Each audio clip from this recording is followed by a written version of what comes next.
بسرعه لعدم استخدام حكام اجانب، وظلمت طاقم التحكيم بقياده محمود بسيوني كان يحكم ازاي في ظل الارهاب اللي عليهم من السوشيال ميديا خلال الايام الماضيه، سواء محمود بسيوني او احمد توفيق طلب او يوسف او هشام، الكل كانوا هيحكموا ازاي؟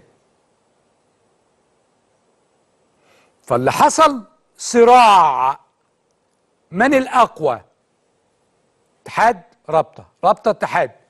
هذا الصراع تحملنا كلنا تبعياته فيما حدث اليوم في استاد القاهره، لكن النيه مبيته ان الدوري يروح بيراميدز. ايوه النيه مبيته، وانا بقولها لك بفم مليان بالادله، وعندي اكتر من كده بس بلاش اطلعه.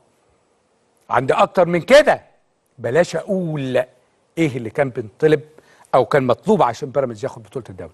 بيراميدز عنده مجموعه من اللاعبين ياخد بيها اي بطوله، سيبوه ياخد بطولته بايده لانه فريق كبير وقادر على كده، لكن بمساعده لا. فكلنا اخطانا، النتيجه المشهد اللي احنا شفناه.